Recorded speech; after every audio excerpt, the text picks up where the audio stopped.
What is going on, everybody? Welcome to the Locked In Sports Podcast. I'm William Locke.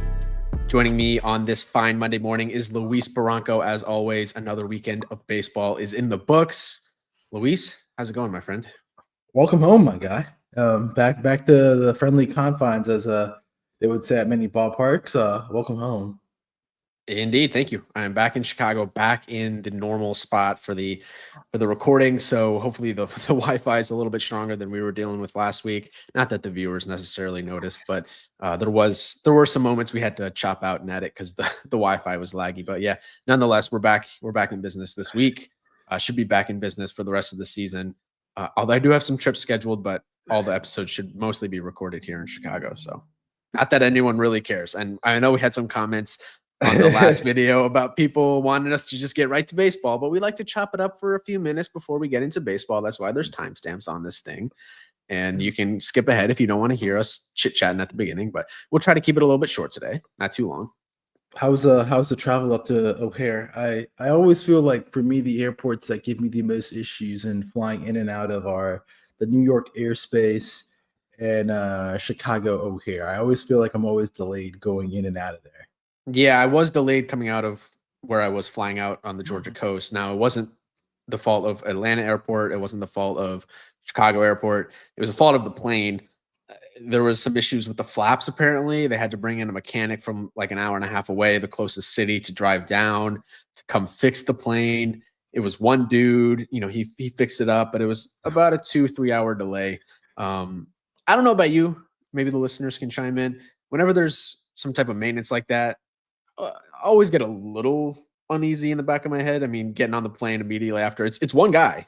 It's one guy that drove down from the closest city to this small airport on the Georgia coast. Like, all that pressure's on him, and they were doing, like, the paperwork always takes 30 minutes because I'm sure he's signing away his name into legal oblivion. Like, if anything happens to that plane, it's all on that one guy. Like, that is a very high pressure job, airplane mechanic. That sounds it reminds me, like, whenever I go to Puerto Rico, so where I'm from in Puerto Rico, I'm not from the main city, for those listeners that don't know. I'm from Ponce. And so there's that airport only has 2 flights a day. It's only going to Orlando or to New York. And if you don't get on one of those 2 flights, like, you're screwed. So, like, every single time it's like clockwork. Like, it's JetBlue. JetBlue always has, and this is not a JetBlue problem. This is just like, things happen. For lack of better terms. But there's always some maintenance issue.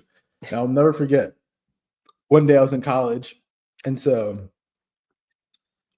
it took like 2 hours. We were already on the plane, and it's just funny because in Puerto Rico, you see everybody with, like, their little Bluetooth, like it's back in the 2000s, with, like, Y2K movement with the Bluetooth, like, big, what do you call those things? Like the earpieces. Oh, like the speakerphone thing, like to talk on the phone? Yeah, and they're like a headset type thing, yeah. And they're always calling their boy's boy, like, exactly. Like, and there's only like one mechanic, and that mechanic lives up, like, you could all, and, like, we're loud as a culture, and they're all loud, and you can, like, oh yeah, he lives up in the mountains. So, like, buddy, and, like, the mountains are like 30 minutes, so it's taking them like 30 to 40 minutes to come out of the mountains, fix the plane, sign it, and then we're on our way. I remember that year, I almost missed my connecting flight through Delta.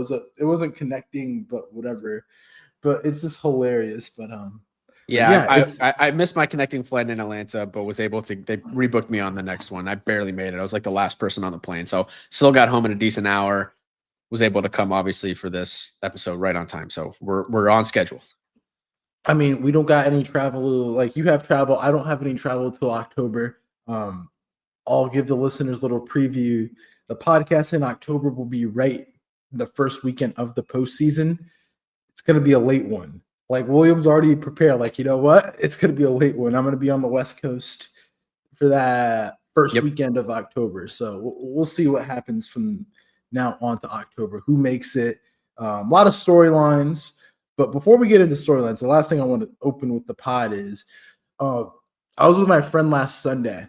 And we were together, me and her, and we were just chit-chatting. We were at the supermarket, and I've been hanging around town this week, and I've been seeing the rise in Dubai chocolate. What's, like, the difference in, like, Dubai chocolate and like other chocolates, like Swiss chocolate, like Lindt chocolates, and I don't know. I'm a foodie, and I don't know what to tell you. What's the difference between like Dubai chocolate? Have you had Dubai chocolate? I'm going to be honest. I'm not into. I mean, it looks like it has pistachio in it, so I'm allergic to nuts. So I never had it. I totally curveball for me. I don't know anything about it. Never heard about it. So I'm not the guy to ask. It's a big thing. It's a big thing right now going on. Dubai chocolate. Like I've been seeing, like, it's not just like how there's like 100% dark chocolate, milk chocolate. No, it's Dubai chocolate. All right. Well, I don't know. We'll have to let the listeners chime in on that one. Let us know what you think in the comments below. With that, I think we should obviously give the call out to please hit that subscribe button on YouTube. We're at 122 subscribers, trying to get to 150 by the end of the season. So we're getting close. Thank you all for the support. Follow us on all social media platforms: TikTok, Instagram, Twitter. We have unique content on all platforms. So thank you all for the support. Keep following us, keep liking the videos, sharing the videos, all that stuff helps the visibility of the podcast. Drop a like on the video on YouTube as well. Helps the visibility of the podcast, helps us grow as we continue to cover this sport this season and obviously into the future. So appreciate all the help and all the support. And we got a fun episode today. Yankees continue to struggle. It was a crazy weekend in baseball. It was. It very much was. Before we continue, what should be the question of the podcast? Should we make the question be Dubai chocolate? Like, have you had Dubai chocolate? Or what's better, Dubai milk chocolate or dark chocolate? What's better, Dubai chocolate or milk chocolate, I guess. Have you had Dubai chocolate? No, I told you it has pistachio. Not you. I'm not. If you haven't had Dubai chocolate, I guarantee you Kayla hasn't had Dubai chocolate. And she's the foodie between both of you. Yeah, I don't think she has. So, well, maybe have you had Dubai chocolate? Let us know in the comments. Have you had Dubai chocolate? That's a good one. All right, let's kick this thing off. Let's talk baseball. I think the story of this podcast, or the headline of this podcast, is all of the storylines that we have in Major League Baseball down the stretch. Usually in the dog days, August into September, like the season can drag a little bit as we kind of wait for October. But this season, I just feel like it's a very unique season, and there's a lot going on, and there's a lot to be excited about. And I really felt that this weekend. I mean, in the American League, you have the Blue Jays, a team that I picked to finish last in the division. They're one of the best teams in the American League, pushing to win the division. You have the resurgent Red Sox and their youth movement trying to push the Blue Jays for that division title or push for a wild card spot. The Yankees, and that's kind of a tie-in, like the Yankees and the Mets, the New York teams are both struggling mightily. Can they make the playoffs? That's something to watch down the stretch. The Tigers struggles. Can they hold on to the division? Cleveland's playing great baseball. Can Cleveland somehow make the playoffs? Can they even push for the Central? And then out west, you have Houston and Seattle jockeying for the division crown there. You have Seattle playing outstanding baseball since the trade deadline. Houston, another surprise team this season. You have the American League MVP race, where I really feel like Cal Raleigh has some serious momentum now, with Aaron Judge struggling a little bit and his injured list stint. You have Texas trying to push for a spot in the wild card. And then in the National League, I mean, you have the Phillies. Looks like they're probably going to win the division, but I don't think that race is necessarily over. Milwaukee, arguably the story of the season and their run. The Cubs, their struggles. Can they get back in the division race, push for a wild card spot? And then the Dodgers and Padres in the National League West. Like, there's a lot, I think, to watch down the stretch here compared to previous seasons, where I feel like really every team has something to look forward to and to watch down the last 2 months of the season. So I'm excited. I think we're going to get to a lot of that, those points today. And ironically, I'm getting ads for Puerto Rico on my computer right now, which is weird. Discover Puerto Rico, as we just talked about it. You know why, right? Because we were talking about it. No, they're trying to get us to do when we have a lockout in 2026 in WBC. They're trying to recruit us. Like, Locked In Sports takes over Puerto Rican Baseball League. Yeah, but nonetheless, lots to look forward to with the season down the last 2 months. And yeah, I don't know. That was weird. I'm on Fangraphs and I'm getting ads for Puerto Rico, so they're listening to us, I guess. You know what that would be? And like, I know this is a little off topic, but you know what that would be?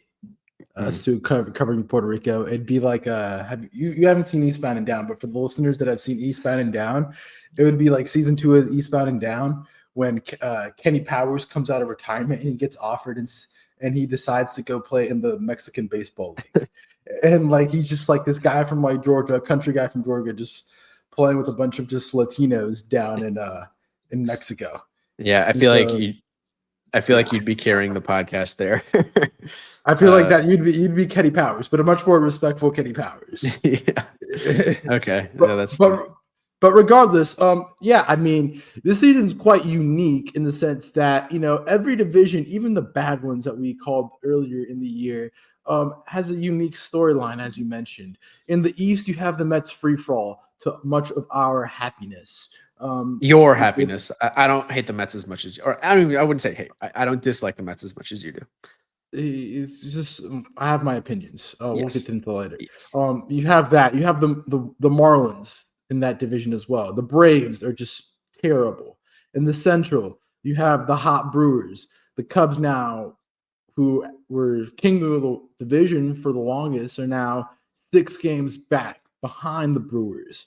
And then in the West, you got the division race between the Dodgers and the Padres, one of the oldest rivalries in baseball of recent memory. You also, the Central, a bad division. The Guardians are slowly playing some good ball.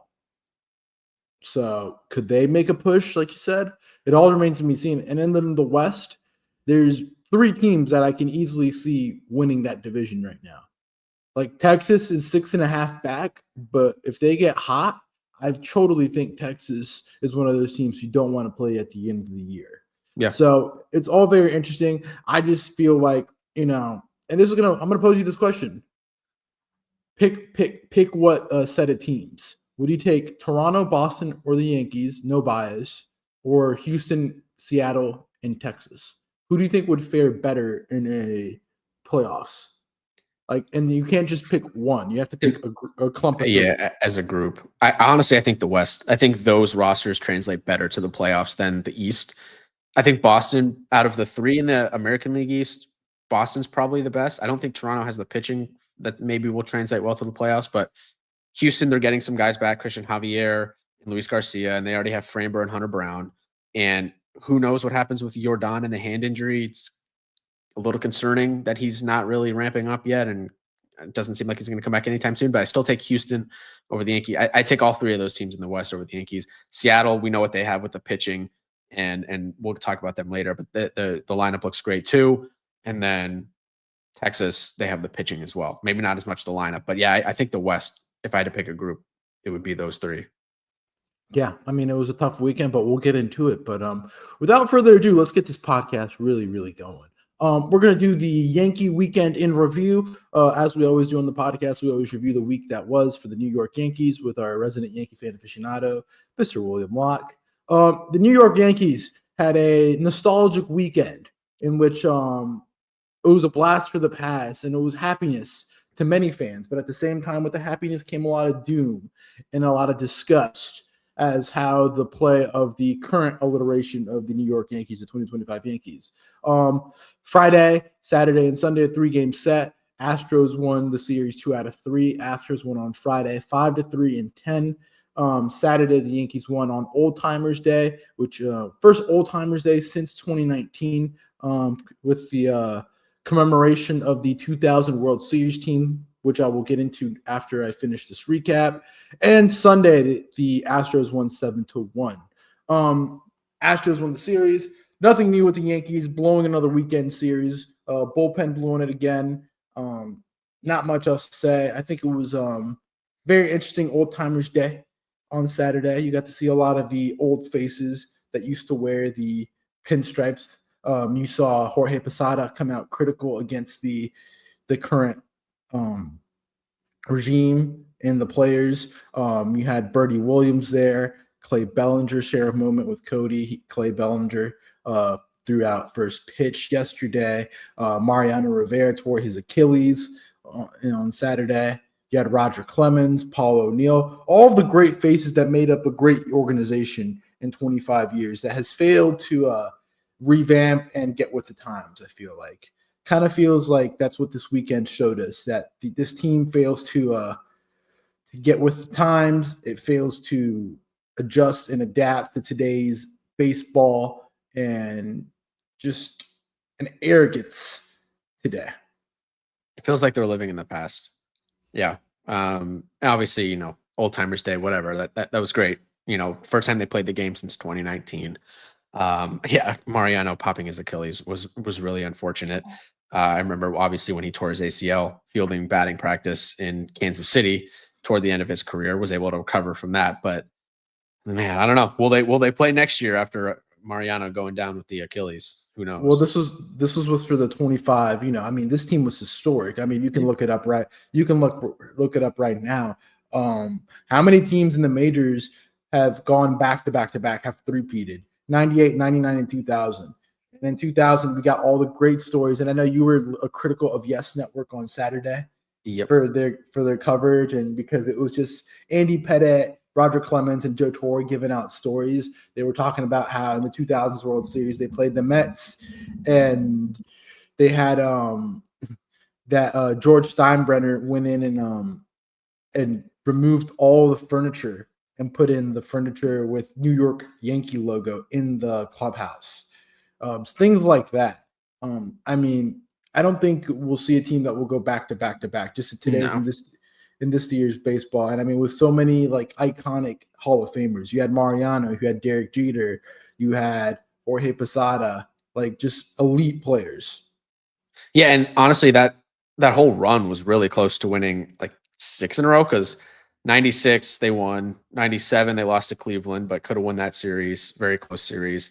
98 you won, 99 you won, 2000 you won, and then 2001 they were winning in the 9th inning in Arizona and lost. Mariano blew the save, but they were very, very close to winning in 2001 as well. So could have been like almost a 6-peat. And then 2001, 2002, whatever, 2003, they lost to the Marlins in 6, and then 04 is when the Red Sox got their thing going. So yeah, really since 2000, they have won in 2009. So blast from the past for the weekend for sure. You mentioned that I didn't like the Yes broadcast. I enjoyed them having on the old guys because I thought it was interesting that they were all essentially like throwing shade at the current organization and throwing shade at Aaron Boone and talking about analytics and managing from the binder and stuff like that. And Joe Torre was on there talking about how, he managed with feel and it wasn't all just numbers. He kind of went with what his gut was telling him. So all those guys were throwing subtle shade at Aaron Boone, except Andy Pettit, because he still has ties to the organization. He works for the team this year. And, it bugged me a little bit in the 8th inning of that game as Camilo Doval came in. This was on Saturday. And you had Andy Pettit and Michael Kay and Paul O'Neill kind of just shooting the bull, laughing, joking, as Camilo Doval comes in and is actively blowing the game. Like yet again, the Yankees bullpen comes in and struggles. And the Astros tied the game in the 8th 4-4. Luckily, Trent Grisham had the super clutch home run in the bottom half of the inning, but it kind of just felt like, okay, this is everything that's wrong with the Yankees. The Yankees are actively blowing it on the field, and you have, the broadcast booth chopping it up, talking about things that happened 25 years ago and how good things were 25 years ago. But, the current team is in utter shambles. It just felt like classic Yankees. Well, yeah, and I feel it's just a tough situation. And Saturday, thankfully Trent Grisham hit the home run. Can you imagine if they lost that game and got swept? Oh my gosh. You should thank Trent Grisham. I think this Yankee season would be like the amount of clutch hits. Like Trent Grisham might be the most clutch Yankee this year. Like Aaron Judge has had some. Okay. Yeah, Trent Grisham is the most clutch Yankee this year. Aaron Judge and the rest of the team have had so many opportunities to make plays, but they're not making it. The one guy that's coming up and hitting a home run and cleaning up all the mess is Trent Grisham. Yankee fans didn't want him. I feel like a lot of the fan base was like indifferent on having him this year. But where would this season be without Trent Grisham? Like he's at a career high this year in home runs, I believe. He's at 21 home runs. And his defense in center field is like he's so nonchalant. Like you never see him panic. He's even keeled. Like it's gonna be a shame when he doesn't come back next year because Spencer Jones is gonna be up for him. And like I hope he gets paid this offseason. Like he fully deserves a big bag for a guy that was pretty much a throw-in in a trade, the Juan Soto trade. He was just kind of like, okay, just take him. Like it was like a flyer.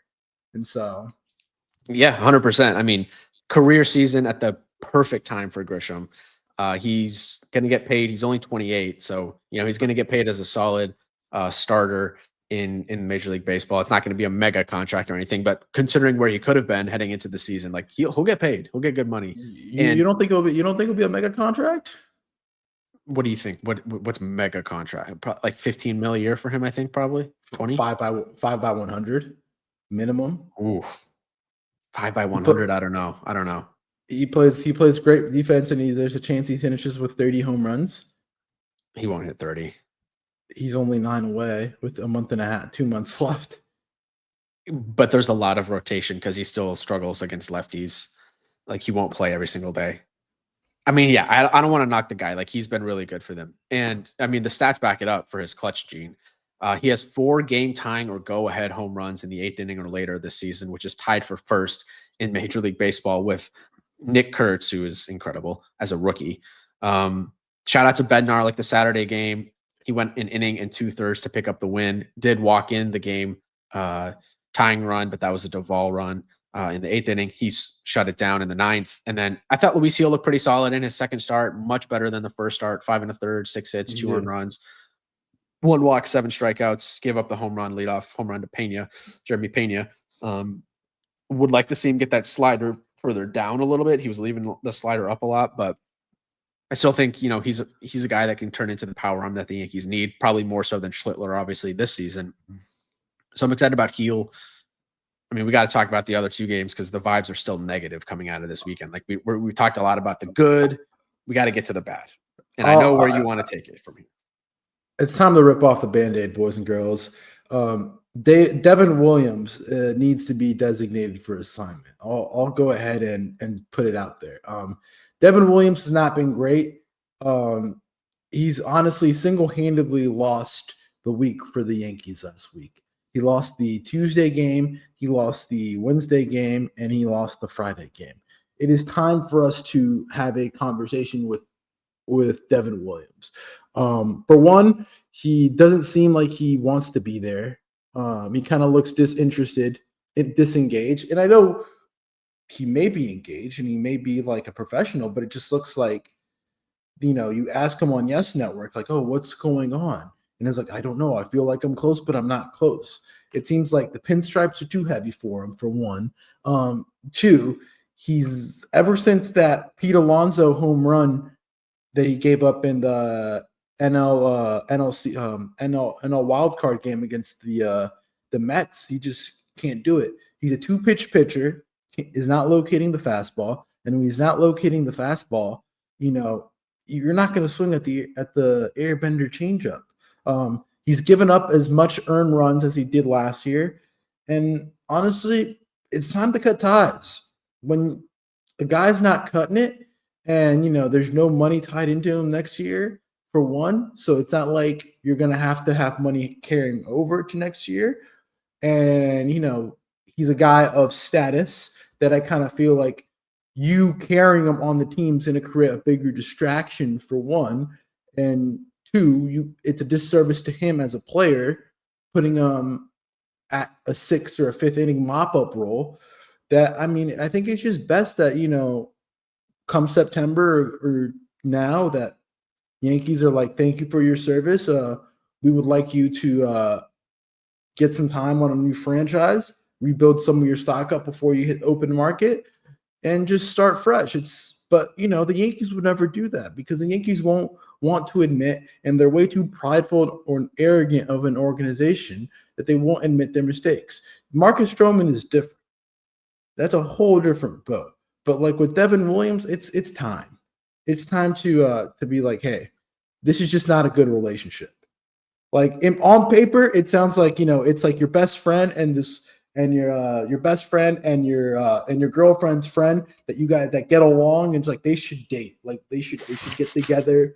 Like they're at parties, at the bars, they're always talking together. They should date. But once they're together, it's just a toxic relationship that's just not going well. They fight more than they make up, and it's no bueno. The Yankees need to do a better job of evaluating who is meant to play in New York, because that's a real factor that other organizations like Cleveland or St. Louis or even like the Dodgers, like maybe the Dodgers a little bit more so, but like San Francisco, like that's something the Yankees have to factor in is is this guy meant to play in New York? And you mentioned the home run against from Pete Alonso against Williams in that wild card game or wild card series last year. Like that very well could have totally shattered his confidence. That was, his last outing of last season. He had moments in Milwaukee where he kind of showed he maybe has some emotional issues where he punched the wall and missed the playoffs in what I can't remember exactly what year that was, but he was out for the playoffs, broke his hand that year. Like I think Milwaukee fans were ready for him to move on as well, and it was time. And coming off a really tough end to the season last year, and then you're pivoting to life in New York, and the team starts to struggle, and he starts to struggle, and it's like all of a sudden the eyes and the ears of the world, the baseball world, are all like focused on you, and it's a lot of pressure. He's just not. Some players are built for it.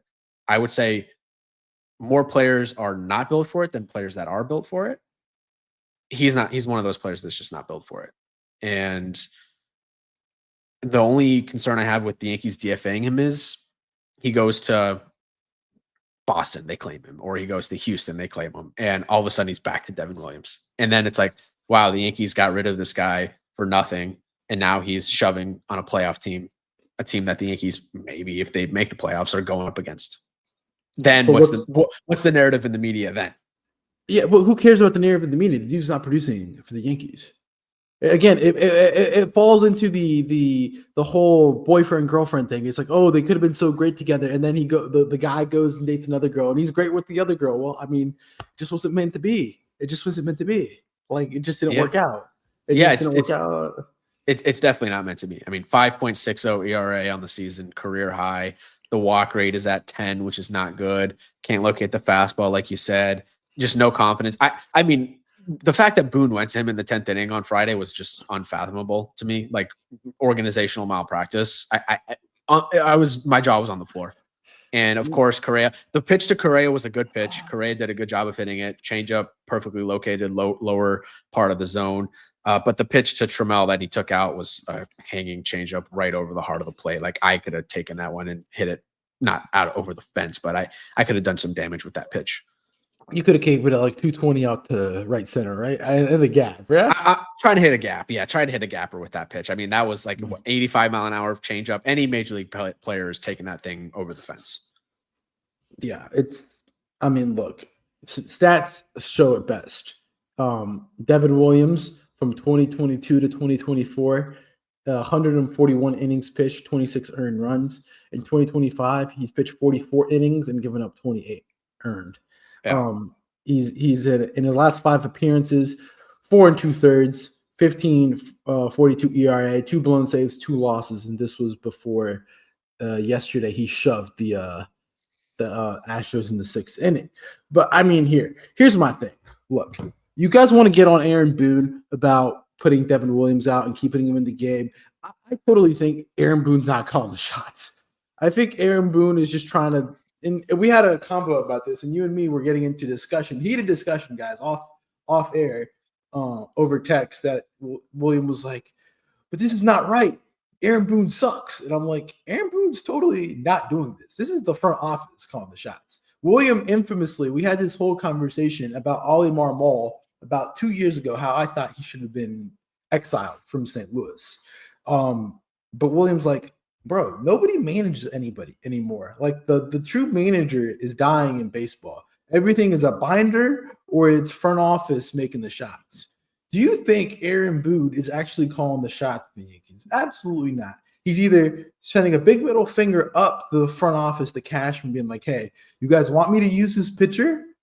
But he's garbage. He can't pitch. And the other thing, the other thing is too, Aaron Boone just got a contract extension. And this has been something that a lot of New York media has been saying, a lot of like smaller outlets through Twitter and through local media have been saying, if the front office wasn't happy with Boone's managing style and his decision making, why would you give this dude a 2-year extension?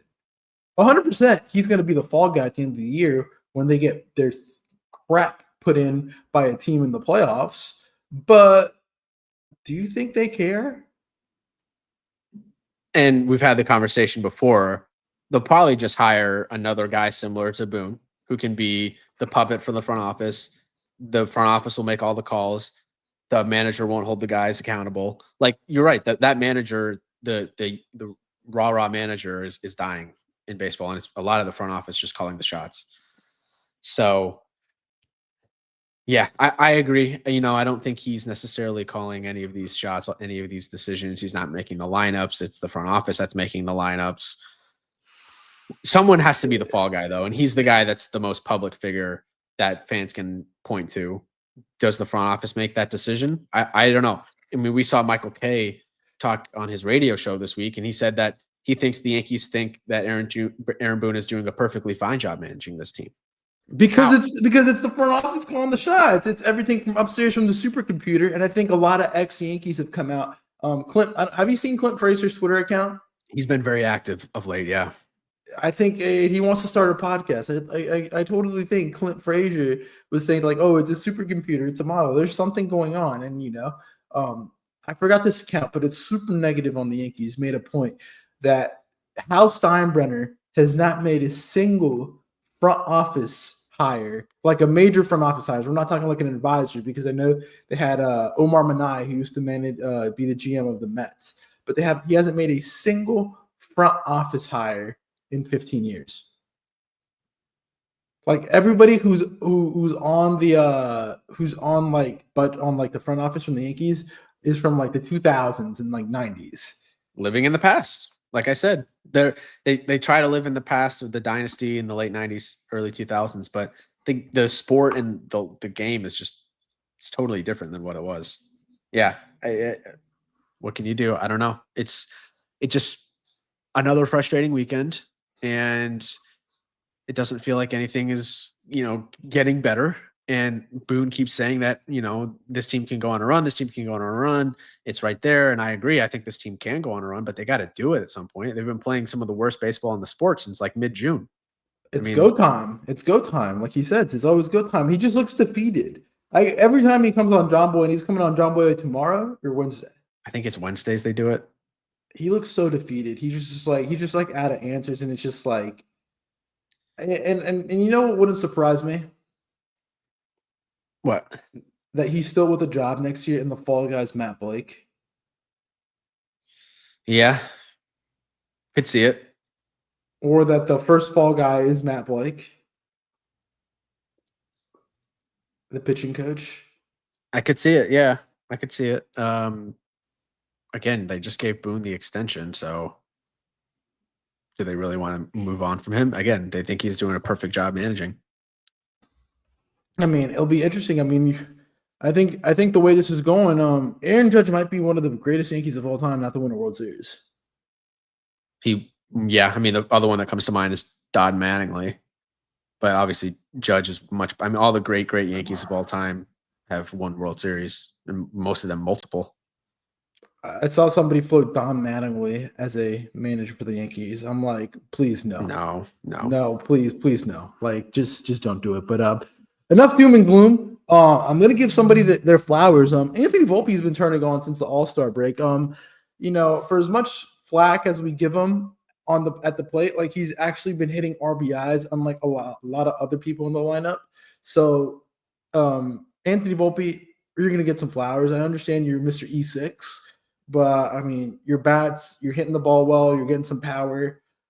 Still a work in progress, but he's been playing better. Like, yeah. 7 home runs since the All-Star break with an 848 OPS. I thought the defense has gotten better. He's made some plays, made some good plays this weekend. Yeah, I think, not to make it negative again, but one guy that I push or that I look at to turn things around and be a guy that, can rally this team in the second half to go on that run is Aaron Judge. I mean, 189 batting average since the All-Star break. I know he's been injured. That's only 45 plate appearances. But he needs to turn it around. He has a 662 OPS since the All-Star break.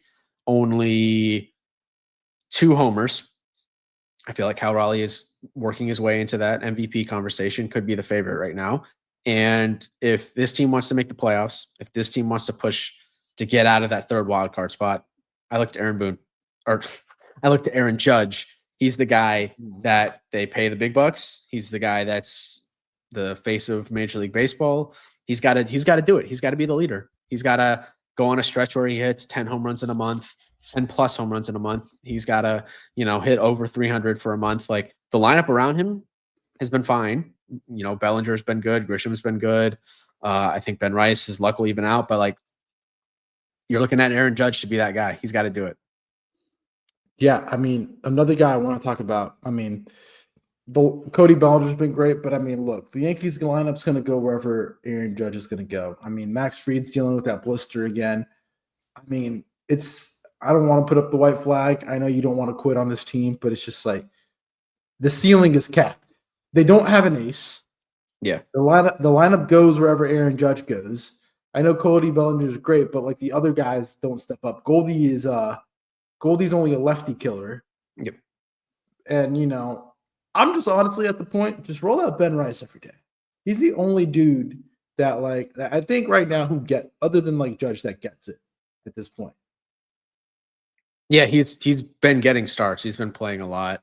I think the Yankees have realized it too. He's played the last 5 games at catcher or first base. So I think he's a consistent starter for this team. I mean, it's frustrating. Again, I agree. I don't want to quit this team. Cleveland's been playing really good. The Yankees they have so much talent. It's just they got to put it together. I mean, the good news is it's still August. The bad news is they've been playing like utter crap for the last 2 months. They got Minnesota and St. Louis this week. I'm going to the Saturday and Sunday games in St. Louis, driving down. You got to freaking win both of those series, man. You got to win both. It's gonna be tough. Minnesota's one of the hottest teams in baseball right now, and I'm not making that as a joke. I was gonna talk about it, and then I know Joe listens, and I was gonna give actually some love to Minnesota. Minnesota's actually won 2 straight series. Yeah, and so they're no joke. They're ready to go. This is their Super Bowl, as they would say. I mean, whenever you're on the Yankees, you just have to know that you're always gonna get somebody's best. This is like, when you play the Yankees at Yankee Stadiums, game sliders are up for the other team. Yeah, it's true. They're going to be playing hard. To be fair, Minnesota is one of those teams the Yankees have historically dominated. They got to do it this week, and it's Will Warren versus Evie Matthews, Carlos Rodon versus Pearson Ole, and Cam Schlittler versus Joe Ryan this week. Monday, Tuesday, Wednesday series. You mentioned there's no ace in the rotation. Max Fried, since July 1st, his last 7 starts, has a 6.00 ERA. He went 5 innings, 4 earned runs on Sunday against the Astros. He's not a power arm. He's a finesse guy that he can get up to 97 with the fastball, but it's mostly mid to low 90s, and then mixes in that curveball quite a lot. He's not a power arm. He's a great number 2 to have behind Garrett Cole. Perfect number 2 to have behind Garrett Cole. Obviously, you don't have Garrett Cole this year. He looked like an ace the first third of the season, has fallen off since July, and now it's what's behind him. I mean, Carlos Rodon, do you trust Carlos Rodon? I don't trust Carlos Rodon. I mean, he's more of a power arm, but he's learned to pitch a little bit more this season than just try to overpower with the fastball.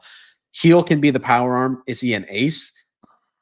No, I think he's a good 3rd starter. And then Schlittler, he's, and Warren, those guys aren't going to, if the Yankees make the playoffs, I don't know. One of them will have to get a playoff start, maybe, but those guys aren't there this season in terms of being elite arms in that rotation. You'll lose Cole for the season, obviously. You'll lose Schmidt for the season. Those are huge losses. Yarborough's coming back soon. There's hopefully reinforcements coming to the bullpen. I think now we have the bullpen settled. We should know that Bednar's your closer, Doval's your setup. I think they should push Weaver back. Weaver was pitching the 7th inning a lot this weekend. I want to see him in the 8th inning. I want him to be that setup guy with Doval. And then Williams, yeah, we talked about him a lot. So we'll see, man. There are pieces in this team. The lineup's there. I think the bullpen can be there. The rotation, there's some question marks. So I don't know. I don't think this team is they're not World Series caliber, but I still think they can make the freaking playoffs. If they don't make the playoffs, something's got to change. Something has to change. I mean, it just depends who you match up in the playoffs. I mean, playoffs is all about matchups. You get lucky and you get two central block teams. I think they have a really good chance. Yeah. We were really high on Detroit, but Detroit's been struggling as of late. I mean, hey, do want to give some love to Carlos Correa. It seems like this trade from Minnesota has game sliders are up, plus 15 attributes right now on him. He's hitting 405 in 37 at bats with 2 homers, 5 walks, 6 RBIs, and 15 hits. Like the guy has been really looking good back in that Houston Astros uniform. Yeah, it just looks perfect in Astros uniform, and that lineup is scary again. Altuve, like stop booing Altuve. Stop. It doesn't work. It feeds, his motivation. I don't know if there's a player I'm scared of more as a Yankee fan when he comes up to bat. Just so many bad memories with Jose Altuve at the plate as a Yankee fan that just stop booing the guy. Maybe cheer him when he comes up in New York. Maybe that'll like throw him off a little bit because the booing is not working. So stop. Can I ask you a question? Yeah. Do you think Jose Altuve is a Hall of Famer? Like, does he make the Hall of Fame? If we're talking purely talent and production, yeah, he should be a first ballot Hall of Famer. Yeah. But when you factor in the cheating scandal, I don't know. I think some writers are probably really going to hold that against him. I know, he's one of the guys that they say didn't use the trash can system that they had going on. I think if we're going purely off stats, purely off production as a player, he's a first ballot Hall of Famer. He's one of the best infielders of this generation. He's been in Houston his whole career, won 2 World Series, again, one with the asterisks beside it. But I think he is no doubt a Hall of Famer if we're just looking at pure talent and the numbers. I mean, 2,300 hits probably won't get to 3,000. He could if he could get to 3,000. I don't think it's going to happen, but career 300 hitter, played on good teams, not the best defender. His defense has really fallen off this year too, but I still think he's one of the players that has kind of defined this 2010s, 2020s era of baseball. And the Astros were so good for so long. They were good after the scandal, and he was a part of that World Series team in 22. I think he's a Hall of Famer. Yeah. Yeah. Well, that wraps up the week for the Yankees. Williams will be boots on the ground next weekend at the Cardinals at St. Louis. William will knock off Busch Stadium. Will be very interesting to hear your thoughts about Busch Stadium next week. Yep. Got the Twins coming to town. Like I said, the Twins are hot. Yeah. Let's talk about it. I mean, let's talk about our MLB weekend review. A lot of series this weekend, a lot of good ball games this weekend. Let's start up at Kansas City, Minnesota. Minnesota is pretty much shouting out a AAA team, but the power of friendship and and just love of the games driving them to wins. I mean, Twins won on Friday 9-4. Joe Ryan gave them 5, 1 earned, 5 strikeouts. I think the story this season's been, and then Luke Keyshaw went 2 for 4 with 2 RBIs, who hit the walk-off yesterday in the 5-3 win for the Twins. Keyshaw went 3 for 5 with a walk-off homer and 2 RBIs. I mean, the Minnesota Twins, man, Luke Keyshaw seems like he's a player. Have you seen him? Oh, yeah. He seems like he's a player. I know he got hit early in the season in the forearm, broke his forearm, I believe it was, and was out for a long time. But ever since he came back, like last week, he's just been producing for him. Yeah, he looks like the truth. In the first 10 games of the majors as of Saturday, and this is from Optus Stats, Luke Keyshaw has an over 500 OBP, 10 RBI, and that 10 RBIs and 5 stolen bases. In the last 20 years, over a 10-game span, a rookie, what other player has that? What was the number? 500 plus OBP, 10 RBI, and 5 stolen bases plus. I have no idea. You should tell me. Mike Trout in 2012. Wow. That's impressive. He's impressive. And I mean, the Twins are winning games. They're going to New York. Somebody's going to pop into the studio because obviously all the Central Block teams always pop in to the MLB Network studio. So we'll be very interested to see. It'll be Royce Lewis on MLB Central this morning or something like that. Yeah, and they win the series. Like you said, they've won 2 straight series. They're only 5.5 back in the wild card. I'm not saying they're going to make it, but that would be one of the craziest storylines of the season. The Twins fire sale and then they go and make the playoffs. I They're don't think only it's going to happen. 5. They're only 5 back, so Five and a we'll half. half. Say they sweep the Yankees, you're only 2.5 back. They sweep the Yankees. I don't know. I might not be able to do the podcast on Friday. Will you go to the game this next weekend if they sweep the Yankees? Will you cancel the St. Louis trip? Unfortunately, I already got the hotels and tickets purchased, so I'm going no matter what. You could sell the tickets. You and Kayla. You go with Kayla, right? Yeah, and visiting some friends are coming up from Memphis. Alden? Is Alden going up for the game? No, Yankee fan. Oh, actually, I think Alden is. I haven't texted him though. I got to talk to him. Let's go. We need some boots on the ground. On the ground content with Alden for the game. Yeah. So very, very interesting. Always love Alden's baseball takes. Yeah. I was talking to him a lot this weekend about the Cardinals. He hasn't given up on them. We'll get to the Cardinals later. You want me to lob up the fish files here? Let's go. All right, fish files. The Miami Marlins went to Atlanta for 5 games this weekend, and I think it's safe to say their season is officially over as the Braves won 4 of 5. Thursday, Braves won 8-6. Carlos Carrasco went 5 2/3, 6 earned for Atlanta. Yuri Perez got roughed up, 5 1/3, 7 hits, 5 earned, 2 walks, a strikeout, gave up 3 homers. Marlins were up 6-2 in the 4th, but then the Braves scored 3 in the 6th with a Drake Baldwin home run, and then Baldwin RBI single in the 6th tied it, or in the 7th tied it at 6, and then the Marlins scored, or the Braves scored 2 more to win. He had homers from Ozuna, who had a big weekend. Drake Baldwin 2-homer night, 13 on the season, and then Graham Pauley. Drake Baldwin went 3 for 5 with 5 ribbies, 2 homers in that game. Iglesias locked it up with the save. The lone highlight of the weekend for the Marlins was Edward Cabrera. Friday night in that game, the Marlins won that one 5-1. He went 8 innings, 2 hits, 1 earned, 1 walk, 11 strikeouts. The 1 earned was a solo home run by Jurickson Profar. He went 109 pitches, and his ERA is down to a 3.08 on the season. Had homers from Heriberto Hernandez and, of course, Jurickson Profar. Xavier Edwards went 3 for 5. Big game for him. He's been really, really good. The Braves only had 2 hits in the entire game. And then Saturday, history was made. I think this was probably the biggest story across baseball this whole weekend. Jen Powell became the first woman to ever umpire an MLB game. On Saturday, she was at first base in the first game. And then on the second game of the doubleheader, she was at third. And then Sunday, she got the start behind the plate. So pioneer in the sport. I'm honestly surprised it hadn't happened earlier.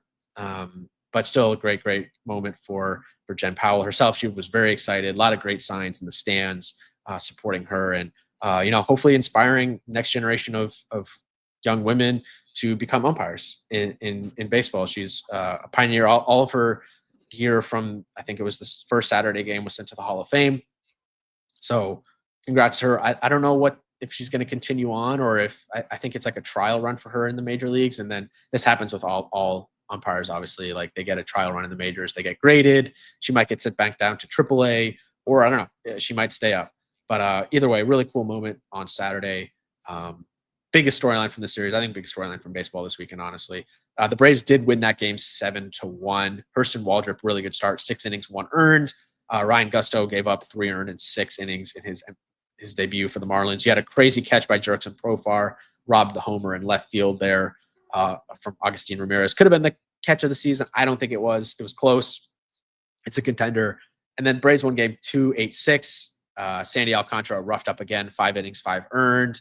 He has a 13.71 ERA in the 4th inning this year. That's when the Braves did their damage. He had Ozuna with 2 homers on the night. The Marlins took a 4-0 lead in the 4th, but the Braves rallied in the later innings and they got the win. And then Sunday, to just kind of drive the knife lower and deeper into the Marlins season, the Braves won 7-1. You had another home run from Marcell Ozuna, who homered in every single game except one this series. And then you also had homer from Matt Olson. And Xavier Edwards did have a 2-hit game, but the Braves took care of business and won 4 of 5 at home this weekend against the Marlins. So pretty much what you're telling me is Atlanta takes another victory from me. 2 victories in the past 2 weeks from that city. I honestly hate that city right now. Like, I never want to go back. I never want to go back there. You know, like the Hangover clip where it's Stu saying, "I never want to come back to the city. Like I never want to go back to Atlanta." But here we are booking a flight to Atlanta in 2 months together for a wedding that we have to attend to. This is true. Right. So I will be returning to this city, but tough week for the Fish. But honestly, you say the season's cooked, it's not cooked. I'm just not like a total optimist. We're only 6 games back. I mean, we're only 20 games back.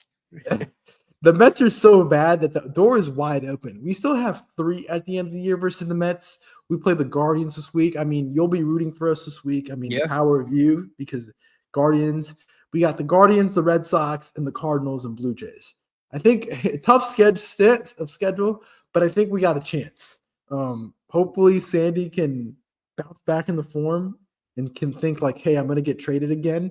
Maybe he can pitch better. But I do want to give some love. I don't know if you've seen him, but Jacob Marcy. I've been telling you about this guy. You haven't done no Substack, no clip, nothing. You've been like very quiet about this guy. In his first 10 games, he's hit his slash line is 448, 568, and 793 with 1 homer, 6 RBIs, and 5 stolen bases. 21% K rate, 21% walk rate. It's pretty good looking rookie. Pause. Like really, really, really good. Yeah, he's hitting 6 for 8 with runners in scoring position, and he's hitting an absurd OPS of 1.336. And this was just baseball. He's really good. Yeah, I mean, it's still a super small sample size. Teams will adjust to him. But yeah, early returns are really good on Marcy. Maybe the Marlins are just a team that plays better against better competition. We talked about the run they went on in late July, early August. And then last week you struggle against a bad team in Atlanta. They got Cleveland and Boston on the road this week. Maybe they just play better against good teams. And then St. Louis, who's like around 500. So please, I'm rooting for the Marlins all week because it's must-win stuff, and it's they're going against teams that the Yankees need to lose. I mean, we got a good rotation. We got the Gusto, we got Cabrera and Sandy. So we and hope, Yuri. man. Yuri. Yeah, I mean, we'll see. I mean, the Cleveland series won't be easy. Playing up in Cleveland's a fortress. Central Block teams playing them at home are a fortress. We're not at the fortress that is Lone Depot Park with our 10,000 fans in attendance. So right, yeah, remains to be seen. But let's keep it moving. Let's talk about the A's. A's young core again keep winning. A's won 2 out of 3 from Baltimore. Friday, Baltimore, the Orioles won 3-2. Orioles had 3 hits. A's had 7, but the Orioles won the game. A's won 11-3 on Saturday. Brent Rooker and Shea Langoliers hit homers. Shea Langoliers continues to be on a tear, 3 for 4, 1 homer, 3 RBIs. A's had 13 hits to the Orioles 4. Anemic offense for the Baltimore Orioles. And then Sunday, A's won 3-2. Willie, I'm not going to try. Let's call him Willie M. MacGyver. Yeah, it's a made-up name. I can't believe it's a real name. Willie MacGyver, though. Yeah, I double took it when I looked at the box score yesterday. But 1 for 3 with the 2 RBI, go ahead 2-run double. Alex Jackson has an extra base hit for each of his first 10 hits in Baltimore. And there was a cool moment where Carlos Cortez played ambidextrously in the game.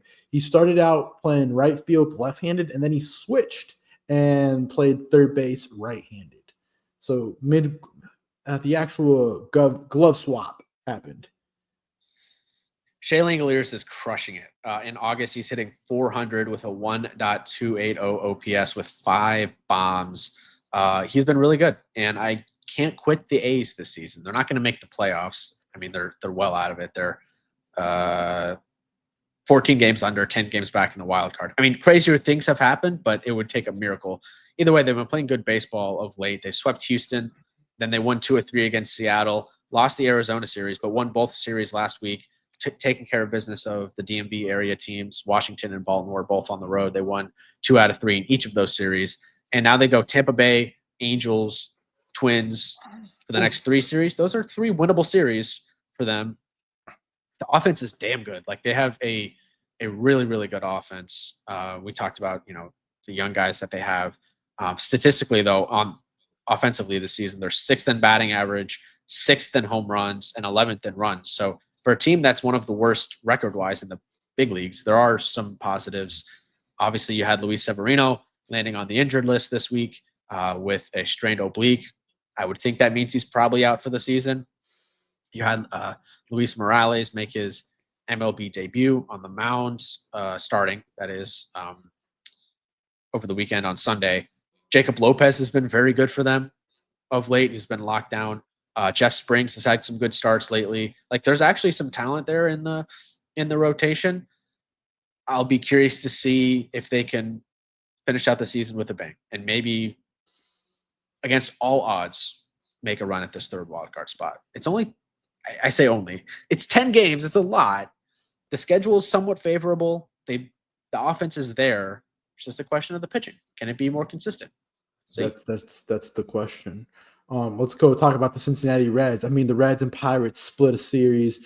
Pirates won Thursday and Friday. Thursday 7-0. Paul Skeens went 6 strong, 0 earned, 8 strikeouts, allowed 7 hits, a career high. But they got the Brady Singer as he went 3 2/3, allowing 4 runs, 4 walks, and 6 hits. Friday, Chase Burns had a good start, going 6, 3 hits, 1 earned, 10 strikeouts, and a walk. And then Mitch Keller went 5 2/3, going with 6 hits, 2 earned, 3 walks, and 3 Ks. Reds won 2-1 Saturday, and then Sunday 14-8. Reds won. Just a game with lots of hits. IKF is on a tear in August. He's hitting 11 for 31 with 6 RBIs. Spencer Steer went 3 for 5 with a homer, 4 RBIs. And the Reds are now only a game and a half back from the wild card race. Wild card's getting interesting up in the NL. Yeah, I mean, I guess we can talk about the Mets and the Brewers right after this because it kind of ties in together. But if the Reds make the playoffs over the Mets, heads are going to roll in New York. I mean, if the Reds are fine, they're not world beaters. This is kind of how we expected their season to go. And honestly, I think it's been a very successful season for them. They do have a really good manager in Terry Francona.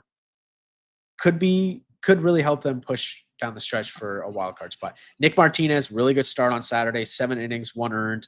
I don't know if you saw him after the game, but he was chugging a Miller Lite in his post-game interview. Love that. Noel V. Marte went 3 for 4 with 3 doubles on Saturday in that 2-1 win. Andujar homered their trade deadline acquisition on Sunday. You had Key Brian Hayes get the ovation and the love from the Pirates fan on the Thursday night game, his first game back. Spencer Steer, big game. I don't know. I mean, 14 runs on Sunday was a good breakout for them. And, you know, they're, like you said, they're pushing for this wild card, which, again, it would be crazy if they actually made it. They got Philly and Milwaukee this week. So we're going to learn a lot about them, I think, this week. And sorry, last thing, most importantly, Hunter Green's coming back on Wednesday. I mean, yeah, but this is typical Reds behavior. Chase Burns has averaged 14.94 strikeouts per 9 innings over his first career 8 starts. His record is 0-3. No other MLB pitcher in the modern era has had an 8-start span at this point where his K per 9 was that high, but he had no wins to show it. Minimum 30 innings pitched. Yeah, that's typical Reds behavior, as you said. Reds behavior. I guarantee you they'll just have a bad week and we'll be like 5 games out. And we, as in Miami, will be past them next week at this time.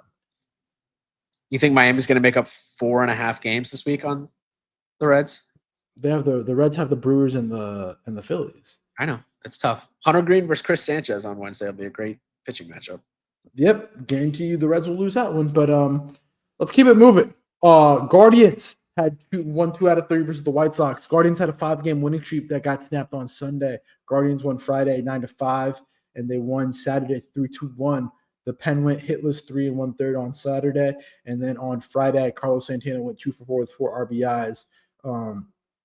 Guardians got out quick on Aaron Savali, getting 5 runs in the first inning. Sunday, White Sox won 6-4. Cal Manzardo had a 2-homer, 2 for 4, 2-homer game. And so White Sox got homers from Colson Montgomery, the rookie, and Luis Sosa. Yeah, how about Kyle Manzardo? In the month of August, he's hitting .333 with a 1.092 OPS and 2 homers. In July, he had 5 home runs with a 936 OPS. So in the last 30 days, he has 7 home runs with a 1.199 OPS. He's been really, really good for them over there at first base. Much needed production. The OPS on the season is up to 808. Kafis hit a home run as Luis moans there. Sorry for that, guys. No, so, it's just the Guardians, man. It's like it's just Central Block baseball. Like, what are we supposed to talk about? Well, the Guardians are pushing the Yankees for a freaking playoff spot. Like they're playing really good, and the schedule is manageable. It's the White Sox.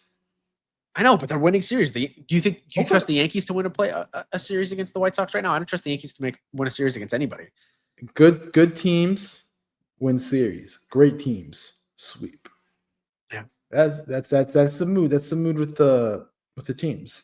Cleveland's got the Marlins and Atlanta this week, so their tour day, the NL East for them.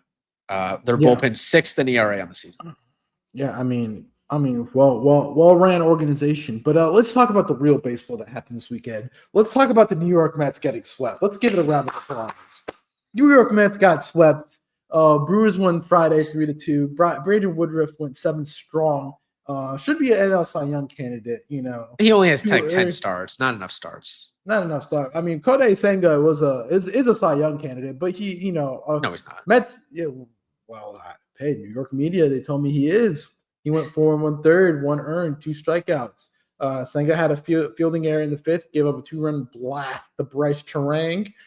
Isaac Collins got hit by a pitch. And then Blake Collins had an outfield assist. Blake Perkins. Sorry. And then for the final out of the game. Like, what a team is Milwaukee. Milwaukee is incredible. Saturday, they won 7-4. Frankie Montas came in the second inning, gave up an earned run. Pete Alonso hit 252, which tied Darryl Strawberry for all-time Mets home run lead. But let's talk about it. Brewers were down 4-3 in the 7th, but they put up 4, came back and won 7-4. Saturday, 7-6. Isaac Collins hit the walk-off. They were down 5-0. William Contreras, 2 homers, 3 RBI. Brewers are the NL's best at 48-16 since May 25th. Here's another one. The Milwaukee Brewers. They are in the first time in the last 40 years. Only one MLB player has had a direct outfield assist with no relay to cut down the potential tying run at the plate and end the game on 2 separate occasions. That player is Blake Perkins. He did it Friday night against the Mets and June 16th last year. Yeah, I'm running out of words to describe this Brewers season. It's been truly magical. I mean, we didn't know what to expect from them heading into the season. I think most people were picking them to finish around 500. And they're the best freaking team in baseball. 73-44, almost 30 games over 500. Like you said, they're 48-16 since May 25th, which is the best in the National League. They can't lose. I mean, they do all the little things right. They move guys over, they bunt, they run the bases well. Their pitching staff is, I don't know what type of voodoo magic they work, but the pitching staff has been incredible. 3rd in starting pitching ERA on the season. And then you look at the lineup, 3rd in average, 3rd in OBP, 5th in runs, 2nd in stolen bases. So the numbers tell the story of the good pitching, the good defense, the good base running, the good, just getting on base, moving guys over. Freddie Peralta, Brandon Woodruff, Tobias Myers, Quinn Priester has been really good, except the start yesterday, he wasn't amazing. But still, Jose Quintana was a nice offseason acquisition for them. They've been doing all this with Jackson Chourio on the shelf too, for the last couple of weeks with the hamstring.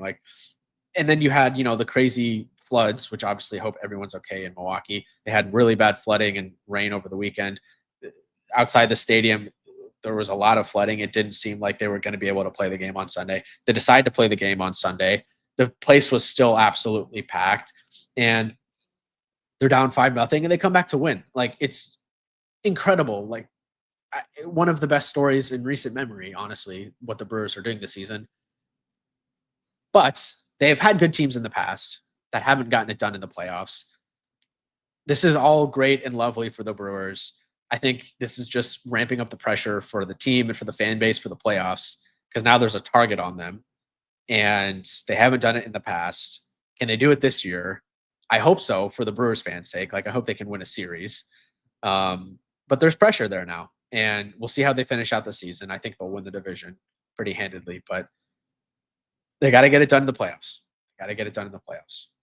I mean, the Brewers are great. They do a great job at evaluating and finding talent, which I think that's the biggest thing. And they got a great manager in Pat Murphy. He eats pancakes. Like, talk about a manager. He eats pancakes out of his pocket and waffles and pizza. No, but the other thing too I want to point out is they're doing this without their top paid players. Like Churio's out, Hoskins is out. Like, yeah, we might have to take the Brewers seriously upcoming playoffs. Mizorowski's been out. He's the power arm that you can rely on in the playoffs, or rely on as a power arm in the playoffs.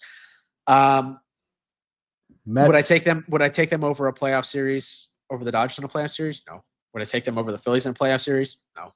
Would I take them over San Diego in a playoff series? Probably not. Would I take them over the Cubs in a playoff series? Yes. That's where I draw the line, I think. I mean, let's talk about the Mets. Mets have been struggling, lost 7 in a row. They're an awful road team. They're 25-34 on the road, but when they get to the friendly fortress that is Citi Field, which I have heard there's great food, and that's why people become Mets fans. It's a true story. Somebody actually told me they were a Mets fan because the food at Citi Field is great, and I was like, really? Like, 38-21 at home, 30-29 with teams over 500. But something's going on with the Mets. Got to get it right. I mean, Juan Soto, Pete Alonso, Lindor, what's up, man? I mean, the Yankees have a better record than the Mets in the past month and a half. I saw a stat come up. So where's the alarm signs on Joe Espada and the Mets and Juan Soto? I mean, all we hear about is Aaron Boone. Hey. Yeah, that's true. No one's talking about Joe Espada. I think if they miss the playoffs, which would just be such an unmitigated disaster if they lose out to the playoffs. Excuse me, Carlos Mendoza. Sorry. Yeah, Espada is Houston. Espada's Houston, but Houston also, I don't think the fans love Espada. Mendoza came over from the Yankees, former bench coach over there in New York. There's not really, you haven't heard his name in the media. I think the Yankee fans or the Mets fans don't like him that much right now either, obviously. But if the Reds or the Cardinals or like the Giants even, or Marlins, I guess, if they sneak into a playoff spot over the Mets, something has to change. I still think they make the playoffs, but it's been very concerning. They got Atlanta and Seattle this week, both for 3. So a big week for them. Obviously, they gotta right the ship. Atlanta is an opportunity to do so. Seattle will be a tough series. They're facing Strider on Tuesday. Again, someone besides David Peterson has to step up in that rotation. Very, very, very, very tough series. I tell you, if there's a chance that the Mets miss the playoffs for that closing series at Low Depot, I will be boots on the ground, hate watch for 3 in a row. I will pull up. What jersey should I pull up? Should I pull up in a Yankees jersey? If there's a chance that the Mets miss the playoffs the last 3 games, what jersey should I pull up to the end of the season?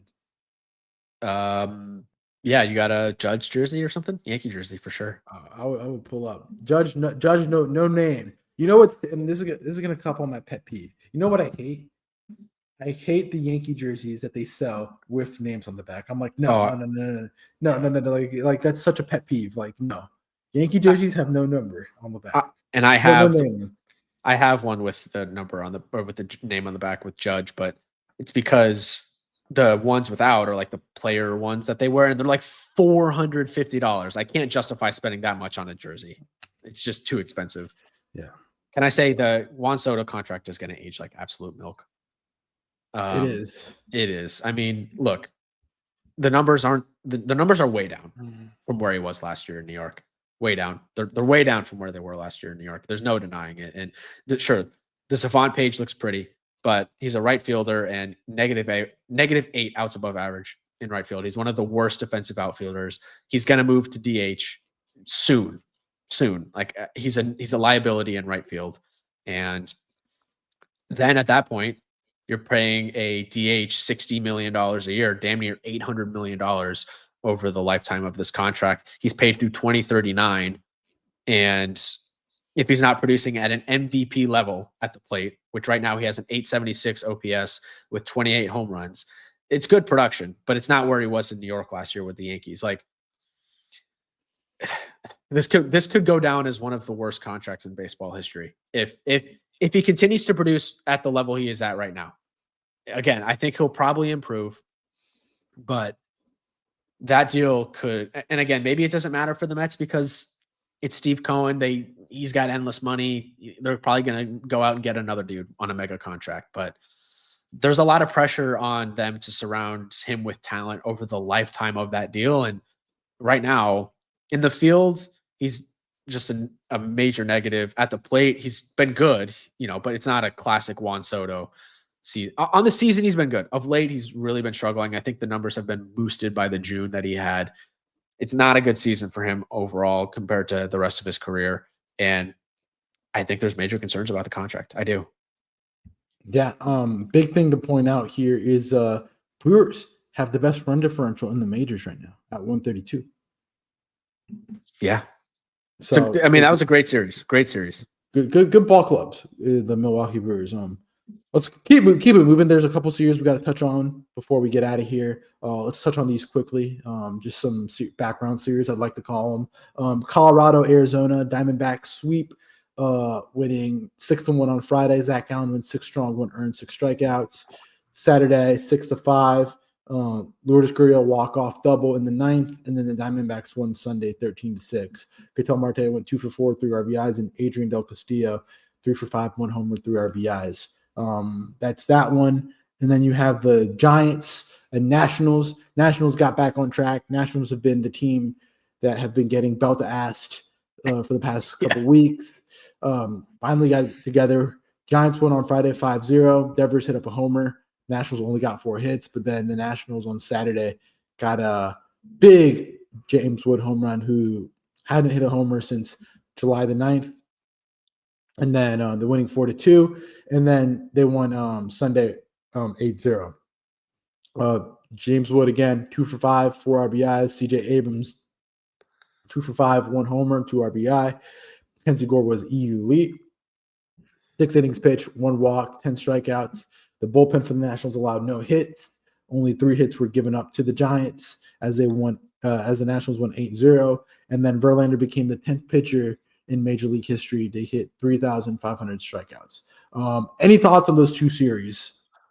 No, not really, to be honest. I mean, you hit it with the Verlander note. I think that was key historical landmark for him. James Wood turning things on a little bit more.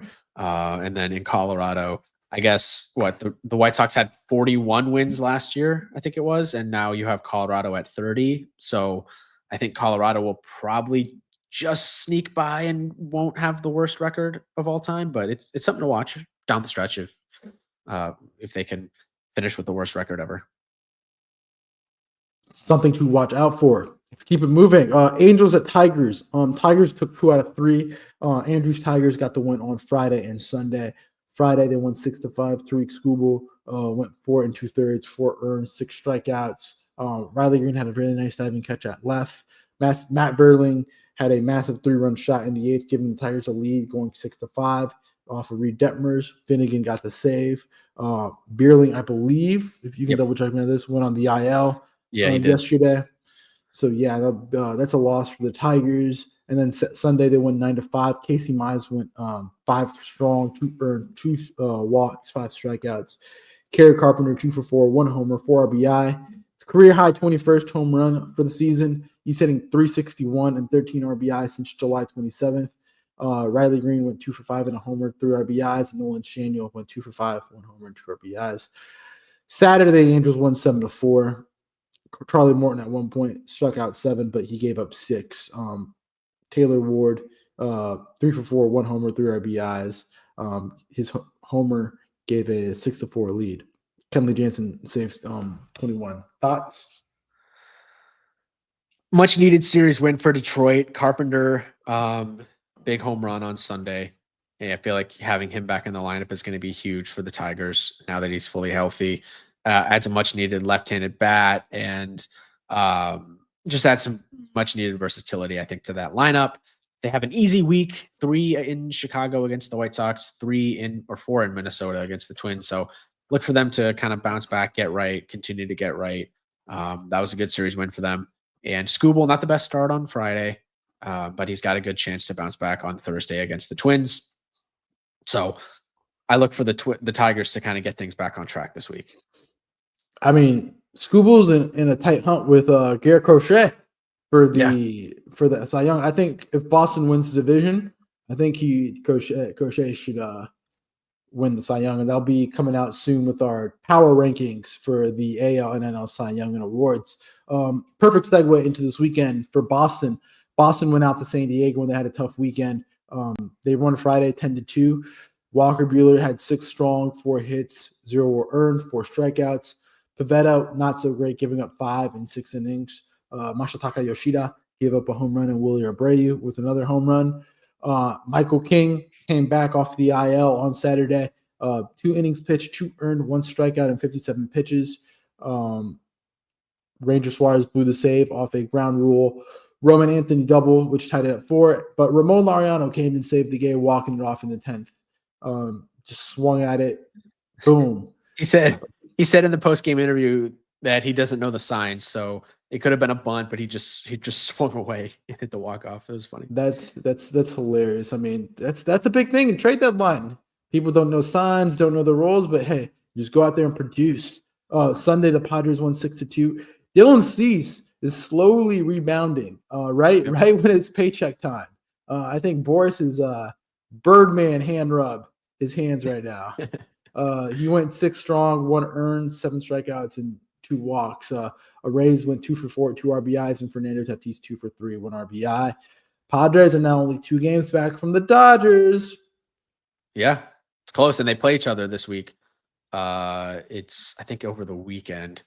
But San Diego has 3 in San Francisco and then 3 in LA this weekend. So that LA series will be a lot of fun to watch. The Padres bullpen, number 1 in ERA, number 2 in WHIP, number 2 in hits per 9, and number 3 in home runs per 9. So elite bullpen. The bottom half of the lineup looks a lot better now after the deadline with Laureano in there, with O'Hearn in that lineup. Freddie Fermin's been a nice pickup at catcher for them. They're legit, and this was a good series win. I know Mason Miller's had some bad outings, but he's still adjusting to just life in a new team, new role, and stuff like that. So, yeah, really excited about Padres Dodgers this weekend and just that divisional race.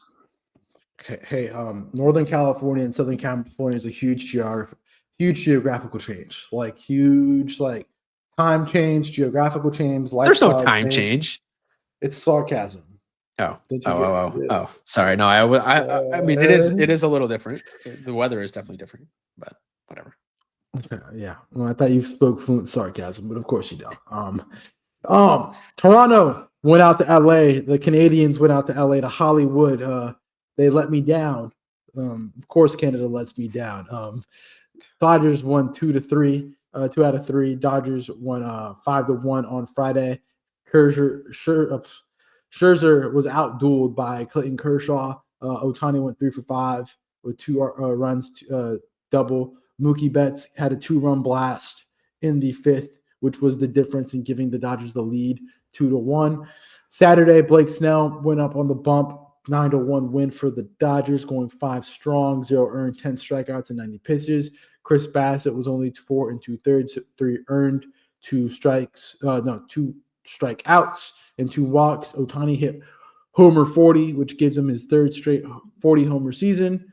But Blue Jays got back to it yesterday. Blue Jays won 5-4 yesterday with homers from Addison Barger, Ernie Clement, and Vladimir Guerrero Jr. accounting for 4 RBIs. Ohtani hit another homer, which is a leadoff homer, which is 1 shy of the record set by Mookie Betts for leadoff homers in 2023. Going 2 for 4, 1 homer, 1 RBI, 2 walks. Freddie Freeman had a big home run and also a bases tying walk as Jeff Hoffman walked 5 guys. But Blue Jays got the dub 5-4. Tyler Glasnow 5 2/3, 2 earned, 8 strikeouts, 4 walks. Slowly but surely, the starting rotation for the Dodgers is getting it together. Remains to be seen how the lineup produces. Still concerns. I get it. Still concerns. I got no concern. I mean, they're just waiting for October at this point. The only thing that maybe concerns me a little bit about the Dodgers is the bullpen. Bullpen has not been great this season at all. They're 21st in bullpen ERA. You had Treinen gave up the home run to Ernie Clement yesterday. the clutch home run in the ninth. But that's the only real concern I have with them. You have Tanner Scott, who's been on the injured list since like mid-July. A lot of guys in that bullpen are still on the injured list, but I think Mookie Betts is going to turn it around. Freddie's been turning it around. They'll be there. We know they'll be there.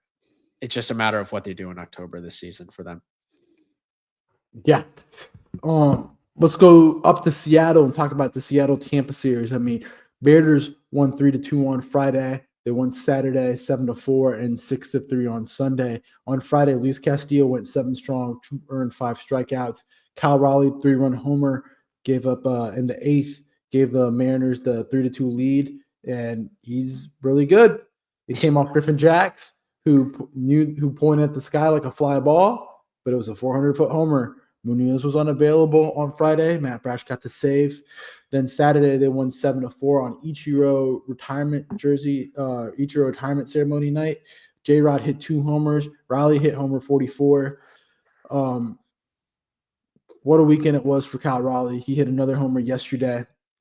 He's only 3 off from the record from Salvi's most homers for a catcher in a season, which was 48 in 2021. Sunday, Mariners won 6-3.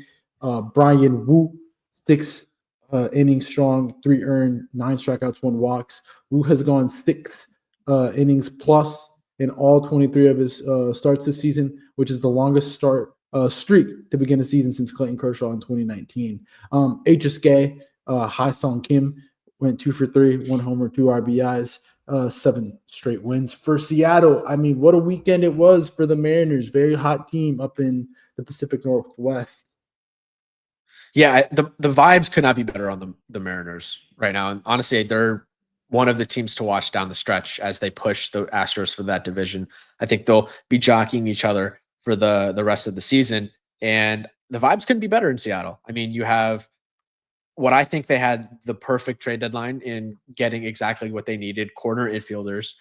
Josh Naylor has a 167 OPS plus in Seattle since coming over from Arizona. You have Eugenio Suarez obviously filling that hole at third base. The rotation is elite. Brian Wu, the 6 innings plus in all 23 starts this season is just a crazy stat. J-Rod playing to his second half self, MVP caliber player in the second half of the season for whatever reason. You have Cal Raleigh, who's playing at an MVP level, could very well win it this year with Aaron Judge's struggles. And we know the rotation. They have an elite bullpen, Munoz closing games out. They can win the World Series. They have all the pieces there. They had arguably the best trade deadline. They addressed all their weaknesses. So I'm very excited to see what the Mariners do down the stretch. They finally have a lineup, which is the biggest thing for the team. Yeah. Ray's been struggling. Griffin Jack's been struggling, but I mean, what has Junior Caminero been for that team? Oof. Yeah. Incredible. Let's go back to Texas. Tough weekend for Texas. I mean, I feel like Texas was in all their games this week. But a tough week. They just faced the Phillies. They got swept 9-1 on Friday. Christopher Sanchez went 6 strong, 1 earned, 1 walk, 6 strikeouts. Merrill Kelly gave up 4 in 4 1/3. Homers from Trey Turner. Schwarber hit 41 and Brandon Marsh. Phillies got 5 in the 9th to go from 4-1 to 9-1. Saturday, they won 3-2. Luzardo went 6 strong, 1 earned, 4 strikeouts. DeGrom 6 2/3, 3 earned, 8 strikeouts. DeGrom has the most strikeouts through 1,500 innings pitched in MLB history with 1,806. Corey Seager hit a homer. The bottom third of the lineup came in clutch. Kepler and Bryson Stott had 2 hits and drove in all 3 of the runs. Johan Duran with save 19 on Saturday and save 20 on Sunday as the Phillies won 4-2. Zach Wheeler went 5 strong, 2 earned, 3 walks, and 7 strikeouts. You had insane defense from Adolis Garcia and Harrison Bader.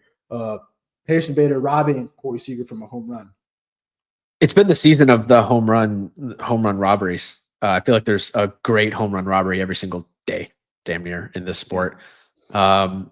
Phillies continue to win, man. As the Mets struggle, the Phillies continue to win baseball games. This was a huge sweep for them over the weekend. Now they go to Cincy for 3 and Washington for 4 this week as they look to continue their winning ways. They had a good deadline. Bader, much needed defensive help there in the outfield, and obviously Duran the much needed help there in the back end of the bullpen. Still, again, I question marks in the middle of the bullpen, but I saw they called up David Robertson from AAA. Yeah. So we'll see. They're playing really good ball. We'll see. And then finally, the Cubs ended up losing the series against the Cardinals. Must have been a tough weekend for Kayla this weekend. Two out of 3 for the Cardinals. Cardinals won 5-0 on Friday and 3-2 yesterday. Sonny Gray was incredible on Sunday. 7 strong, would earn 7 strikeouts. Cubs left runners on first and second to end the game. On Friday, Jordan Walker went 3 for 4 with a homer. First homer since May 17th at Kansas City. Mason Wynn 2 hits. He's an elite defensive shortstop, which I know you're going to touch on. And then Saturday, the game was pretty much over after the first inning. I was watching it. It was the Fox game of the week. The Cubs won 9-1. Yeah. Cubs saved all the runs for Saturday, I guess. But you mentioned Mason Wynn, 21 outs above average at shortstop. He's good. That is utterly, it's 21. And his arm strength ranks in the 89th percentile as well. Like, all you got to do is be a serviceable bat. And I think he's been serviceable this year at the plate. 267 average, 708 OPS. Like, not anything great, but still serviceable. And God, he's only 23, so like there's room for him to improve. But the defense, just insane. I will give Cubs fans a little bit of if you guys are listening, we'll give them a little bit of like caution and like optimism. They still got that 5-game set against the Brewers. So if you win 4 or you win 3, that 6-game lead is then chopped in half. And, the Brewers aren't going to play like this for the rest of the season. And now because I say that, they will. But yeah, they're not. Yeah. They're not going to be like giant killers. Yeah, that's fair. I mean, 3 in Toronto this week for the Cubs will be big. They got Pittsburgh at home for 3. They got to sweep that series. Matt Shaw's been playing a lot better, which is, he's been one of the best hitters in the league since the All-Star break. But Michael McGreevy, really good start on Friday, 6 innings scoreless. He's been good for them. Talked about Mason Wynn. Did you watch the end of Sunday Night Baseball last night? Did you have it on? I did not. I was working on the document and I was cooking for the week. I was meal prepping. Okay. John Verity stole second. Oh, I saw the play. Yeah, I remember that. Yeah, I saw the clip.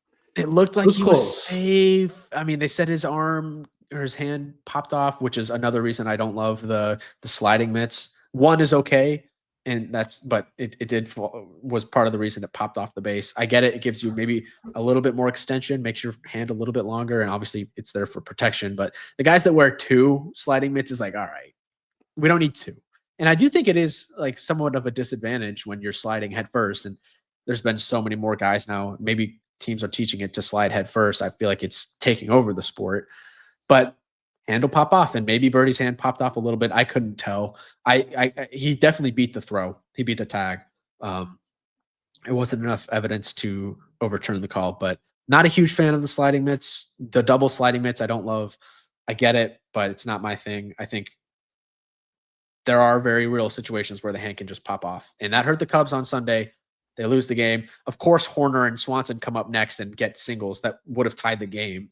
And then, unfortunately, for Cubs fans, Shaw wasn't able to do anything and grounded out to second to end the game. But big stretch here for the Cubs to really try to turn things around. They've been struggling. Yeah. I mean, for the Cardinals, I don't know if you've seen JJ Weatherholt playing well. Travis Bazzana got called up to AAA, I believe. So for the Guardians, he's in the Guardians system.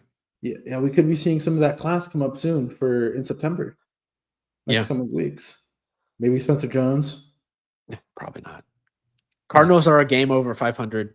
They got 3 against Colorado at home this week, and then 3 against the Yankees. So could be another winning. Could be a winning week for them.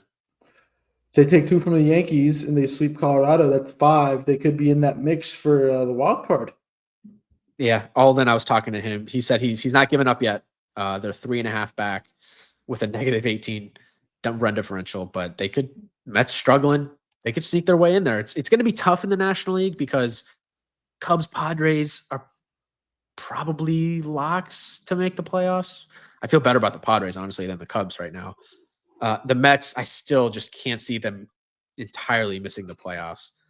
And like the Reds or the Cardinals sneaking in, but it's not over. There's a reason they play the games. That is true. But anything else before we close out here? That's it. Loaded weekend, fun weekend, as always. We'll be back Thursday after the Twin Series. Probably Friday morning. Sounds good. We'll We'll be see. back here. Well, good here. I mean, hey, preseason football's in full swing. I'm getting myself ready for college football season. I was watching the SEC documentary on Netflix. I'm ready to go. I'm ready for some SEC ball. I'm an SEC guy. You know, I'm big SEC. Like, you were an Ohio State guy when you went to college in Ohio, and now you live in Florida. You're an SEC guy. So, who's your team? You have a team? I'm an SEC. I'm an SEC fan. All right.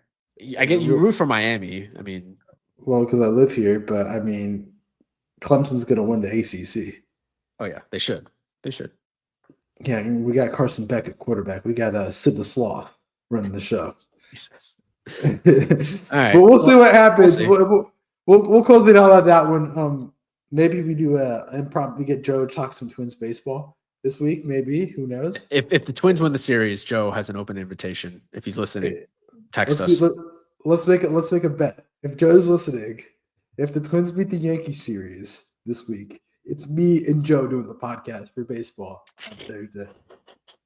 You're just kicking me out. And then if we'll do the same offer for all the if the Cardinals oh god. I would love to have Joe on if the Twins do end up winning the series against the Yankees. So we'll see.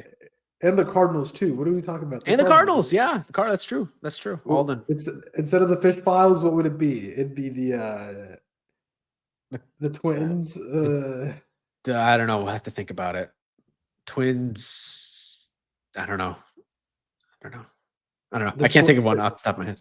Yeah, I don't know. What's filed? I was thinking the Cardinals card.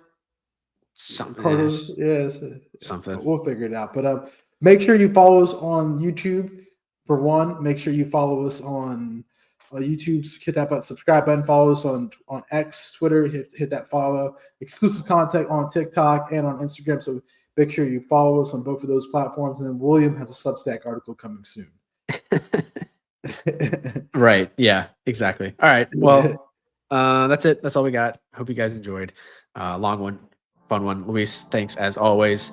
And we'll be back on Friday. Until then, hope you guys enjoy your week. Peace out. Peace.